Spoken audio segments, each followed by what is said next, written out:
코 안에 생기면 비염이고, 상기도 쪽에 생기면 상기도염, 감기가 되는 거고, 귀에 생기면 중이염. 나는 염증 절대로 안 생겨, 이렇게 생각하는 것 자체가 일단 말이 안 되는 거예요. 인공물질을 쓰는 경우가 예외가 있어요. 코 안에 이렇게 아프다고 아니면 빨갛게 부었다고 오신 분들이 있거든요. 저도 있었었는데 분명히 있었을 거예요. 그렇게 겁을 낼 필요가 없어요. 아, 나 환자인데 어떻게 알아? 의사가 봐줘야지. 이거 뾰루지인지 뭐 실리콘 잘못된 건지 어떻게 확인돼? 맞아요. 그건 그럴 수 있다고 생각을 하시는데,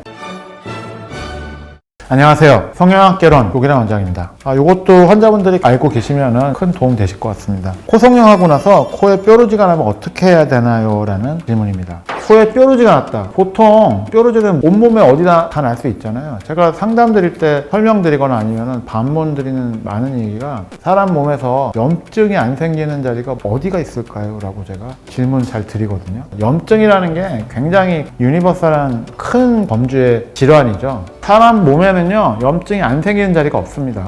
코 안에 생기면 비염이고, 상기도 쪽에 생기면 상기도염, 감기가 되는 거고, 귀에 생기면 중이염. 제일 흔한 게 이거죠. 뭐 얼굴에 생기는 여드름, 뾰루지, 뭐 이런 것들이잖아요. 그리고 뭐 눈에 생기면 결막염, 두피에 생기면 두피염. 그렇잖아요. 사람 몸이라는 게 아프다라는 게 어떤 그 질환이건 아니면 어떤 원인이건 염증이랑 관련된 질환은 굉장히 많은 거예요. 나는 염증 절대로 안 생겨, 이렇게 생각하는 것 자체가 일단 말이 안 되는 거예요. 사람 몸에는 어디든지 염증이 생길 수 있다, 언제든지 라고 생각하시는 게 맞죠. 코에 수술했는데 코에 뭐가 빨간 게 생겼다, 염증이 생겼다, 뭐 약간 노랗게 고름이 잡혔다, 이렇다고 해서 막 굉장히 걱정하시고 달려오시고 이런 분들도 계시는데, 그렇기 때문에 제가 본인 몸에 어떤 자리에 어떤 수술을 했는지를 알고 계시라고 제가 항상 말씀드리는 거예요. 저한테 수술 받으신 분들은 코끝은, 그것도 딱 정해진 건 아니지만 약간 이 부분은 보통 연골로 하죠. 비중경이나 뭐 귀연골이나 뭐 늑연골이나 이런 거 써서 뭐 다른 자가 조직을 쓴다고 하더라도 인공물질을 쓰는 경우가 예외가 있어요. 하지만 코끝에는 일단 기본적으로는 이물질을 안 쓰고 수술을 하고, 쓴다고 하더라도 시간 지나면 흡수가 되는 재질을 쓰기 때문에 1, 2년 지나고 나서 형태가 잡히고 한다라고 하면 이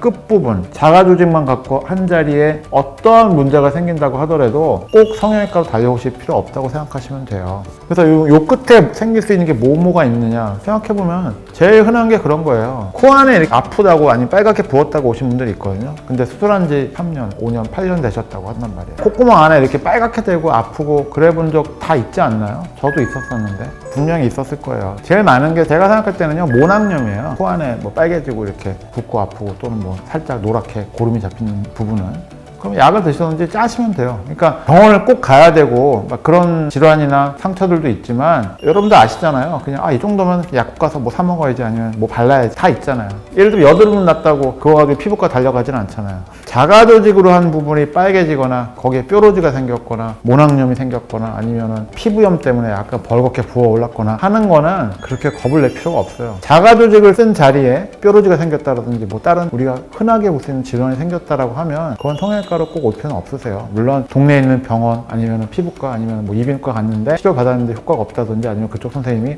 이건 성형 수술이랑 관련된 것 같으니까 한번 가보시라라고 하면은 당연히 오셔야 되겠지만, 코 성형하고 나서 이 끝부분에 뾰루지가 났다라고 해서 성형외과로 꼭 달려오실 필요는 없다입니다. 그러면 뾰루지 나면 어떻게 해야 되나요? 여러분 잘 알고 계시잖아요. 그러니까 예를 들면 뾰루지가 나면요, 제일 먼저 쉽게 해볼 수 있는 게 그 항생제 연고를 먼저 바르시는 거예요. 빨갛게 부어올거나 했을 때. 그래서 만약에 처방을 받거나 할 수 있다라고 하면, 근데 이거 가지고 항생제를 뭐 먹거나 주사 맞는 건 솔직히 좀 그거는 너무 오남용에 해당이 되기 때문에 보통 연고를 발라서 가라앉히고 관리하시면 될 것 같은데, 그래도 이제 안에서 이제 고름이 좀 잡히거나 하면 그거는 터질 때까지 좀 관리하셨다가 나중에 배농시키면 낫게 됩니다. 그래서 자기가 수술 받은 내용을 잘 기억하시고 필요 없는 스트레스를 받거나 하실 필요는 없다 이고요. 자, 그럼 두 번째는 그거예요. 자가 조직을 쓰지 않은 자리, 간단히 해서 실리콘 같은 게 들어간 자리, 예를 들면 미간 쪽이 뾰루지가 났다라고 할 수 있단 말이에요. 근데 환자분은 나 환자인데 어떻게 알아? 의사가 봐줘야지. 이거 뾰루지인지 뭐 실리콘 잘못된 건지 어떻게 확인돼? 맞아요. 그건 그럴 수 있다고 저도 생각을 하시는데, 실리콘 쪽에 문제가 된다라고 하면 보통 미간 쪽에서 시작을 하는 경우가 많이 있습니다. 그러니까 미간 자리가 부어오르거나 빨개지거나, 근데 이것도 100%는 아니에요. 안 그런 분도 계시거든요. 보통 콧대 실리콘을 넣은 자리라고 하더라도 피부에 생긴 거, 실리콘은 요 밑에 있잖아요.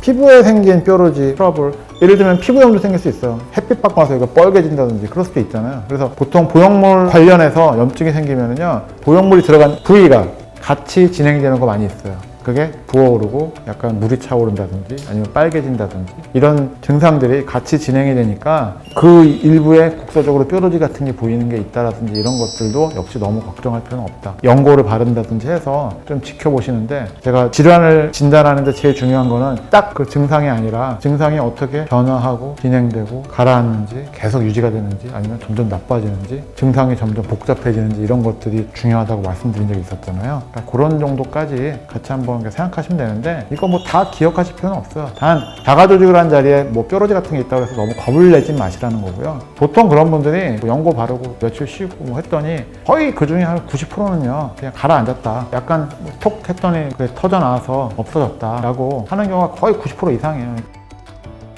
코로나 때문에 안 그래도 다들 힘들어 하시고 심적으로 편치 않으신데 그런 것까지 너무 스트레스 받지 않으셨으면 좋겠습니다. 지금까지 미소요성외과 조기란 원장이었습니다. 감사합니다.